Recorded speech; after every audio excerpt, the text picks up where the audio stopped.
What's going on, YouTube? Bear here. This is my new channel, Bear Delivers.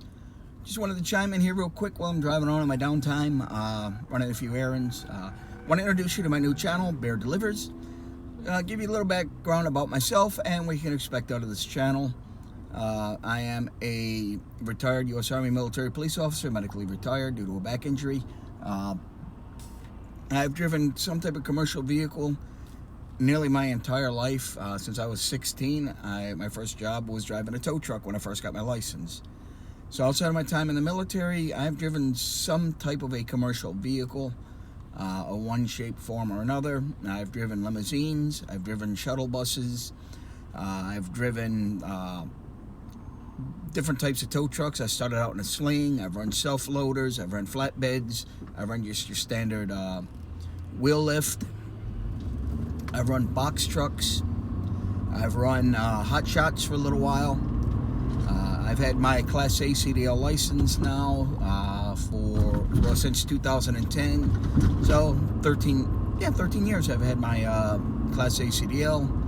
Before that, I had my Class B CDL, and I had my Class C when they first came out with the CDLs, and I had to go get it. So I've always had some type of commercial driver's license my entire driving life. I'm 50 years old now.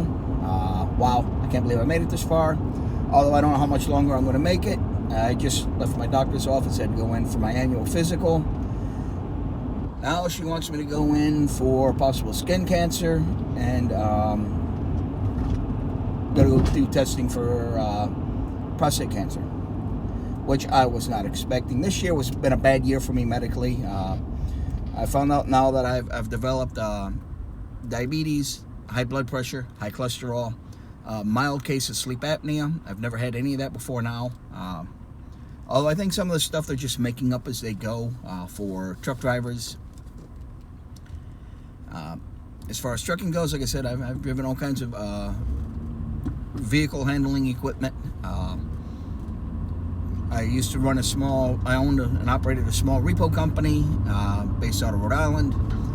I managed the police department tow agency for Detroit Police Department.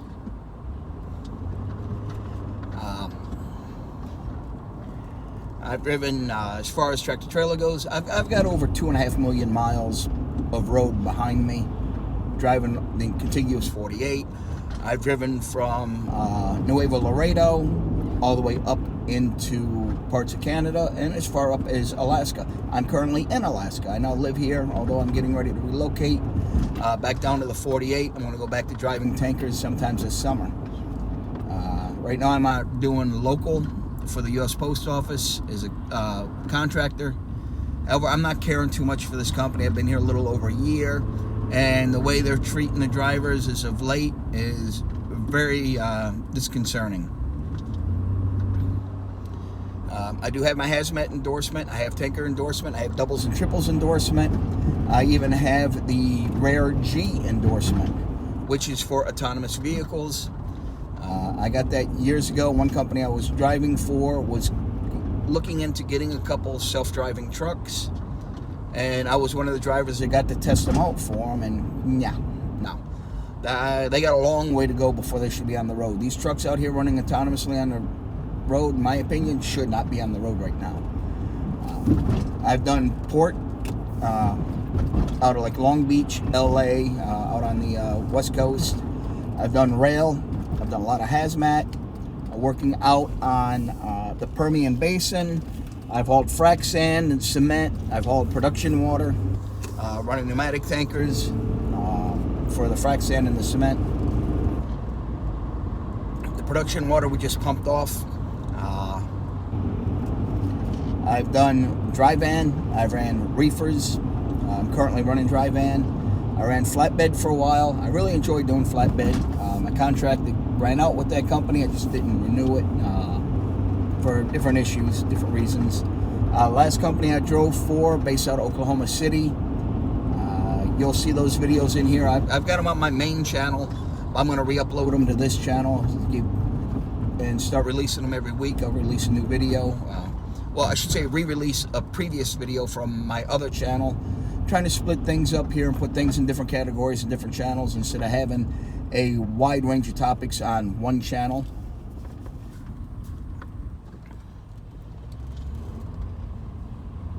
Let's see, what else are we on here? Yeah, that company, the reason I left that company is they owe me over $25,000. I almost had my truck paid off with them. It would have been my third truck purchase as a lease purchase.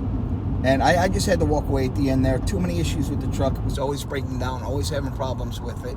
It was a straight up lemon. Unfortunately, lemon laws do not apply to commercial vehicles. So I'm SOL there.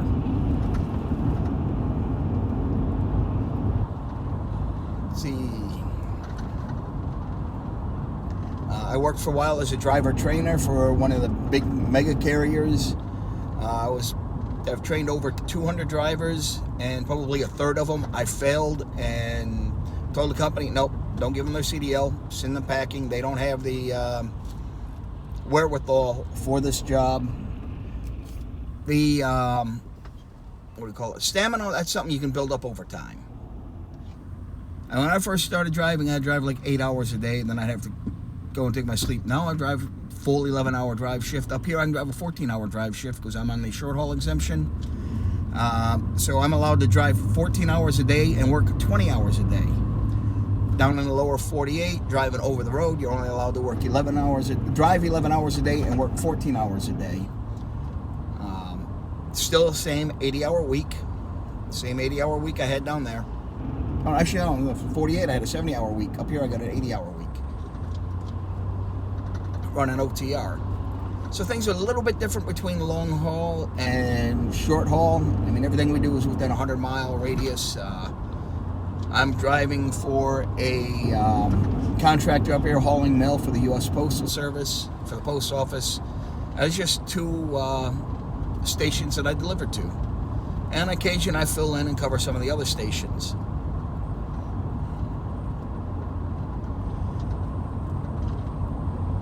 The company I was driving for before, where I was working as a driver training new drivers, let's just say they weren't scraping the bottom of the barrel. They were digging underneath the damn thing for drivers. It was that bad, some of the people I were getting. I mean, just had one guy, 82 years old, got his CDL, gets on the truck with a shoebox full of meds. I'm like, oh, what you got there? Oh, that's my medication. Really? Okay, so what you got there? Do not operate machinery, do not drive, may cause drowsiness, may cause dizziness, this, that, and the other thing. I told him, I said, how'd you get your CDL with this? Didn't you tell them you were on these meds? He goes, oh no, I was told not to tell them what kind of medications I'm on because I wouldn't be able to drive. I'm like, well, you're not going to be able to drive now, dude. You're done. You are done. Never even left the yard with him. I got on the phone with safety and said, hey, look, this guy's got to go. He lied on his medical exam to get his, through his DOT physical. He's on all these medications. I've read off at least a dozen different medications to him, and they all say may cause drowsiness, do not operate heavy machinery, do not drive. So yeah, I mean, I felt bad for the guy. He spent the money to go through the CDL school, and they still charged him. They still made him pay for the course, $2,400, I think it was. Which I felt bad for him having to pay that, but you know, I'm not risking the public safety or his to put him out there on the road and risk him falling asleep behind the wheel or getting dizzy or something happening because of his medication. He lied to the company, so that's on him. The guy was a retired school teacher. He just went and got his CDL to have something to do. He wanted something to do with his time. I told him, go get a job at Dunkin' Donuts or something. Go get a job at a donut shop. Go get a job flipping burgers at McDonald's. Go get a job as a Walmart door greeter. You'll be a little more active doing that. You'll get to talk to people every day, different people, and you're better off to do something like that. This is not going to be the job for you. It is not safe. I thought the old guy was going to break down and start crying, but you know, end of the day is I got to put public safety first as a driver trainer. I want people out there on the road that I know can handle the job and not have any kinds of problems like this gentleman would have obviously had, unfortunately. But yeah, that was we were running refrigerated vans for that company, and my guys, the company was mad when I left. I got a better offer from another company, switched over, more money, less work, so hey, I had to go. But yeah, when my guys got off the truck, They knew more than they really needed to know. They knew stuff that they should know automatically as a driver that these drivers these days don't know. They knew how to change a light bulb on a trailer. They knew how to change a light bulb on the tractor. If the headlight went out, a marker light, a clearance light, directional light. You'd be surprised how many people don't know how to change those bulbs, and it's very simple. They knew how to change a serpentine belt, so if they spun a fan belt, they knew how to change that. I carried spare everything with me. 2 is 1, 1 is none. That's my philosophy. I always carried spare fluids like not transmission fluid, coolant, oil, windshield solvent, stuff like that. Clutch fluid. I always carried extra in that stuff. I carried extra every single bulb that's on the truck. The little small dot lights for the trailers, the tail lights for the trailers, carried spare of those. Spare lights for the tractor. Spare light bulbs for both the, I should say plate light bulbs for both the tractor and the trailer, even though we don't need to put a license plate on the rear of the tractor. Some companies do have both plates on them, but legally we're only required to have the front license plate on a tractor when you're talking about a combination vehicle, a tractor or trailer. Look, Walmart.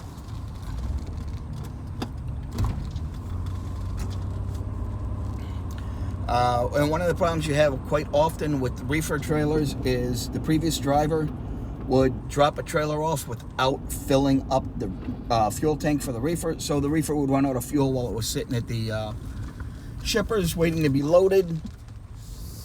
I mean, they'll run it out early. They'll start running it to get it to temperature. And sometimes it'll sit there running for a day or two before it gets loaded.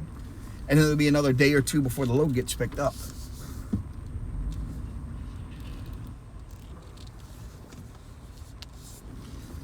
Don't mind me, I'm trying to get parked here. I gotta replace the power steering pump on my car. It's gone out on me. So these guys knew how to properly pre-trip a reefer unit, how to change all the fluids in it, how to replace the fuel filter in it, how to replace the fuel filter in a tractor, how to prime the tractor and the reefer should they have been run out of fuel. Running your tractor out of fuel is not something you really want to do. So yeah, these guys could troubleshoot, diagnose many different problems with refrigeration units and with tractor units, which made it much easier to get repairs done on them, or to, like, if it's a tractor with a bad reefer unit and it's not preloaded, hey, let's go get a different trailer. I'm not a tractor with a reefer unit, I'm in a trailer with a reefer unit. We can go get a different trailer that's working properly. We can get that one tagged out of service and get somebody over there to fix it. Well, I thought she hit my car for a second.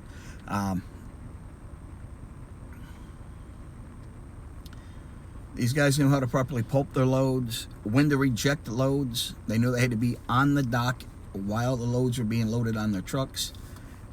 Take the first set of temperatures. When the first 2 pallets go on, you go take the temperature between them.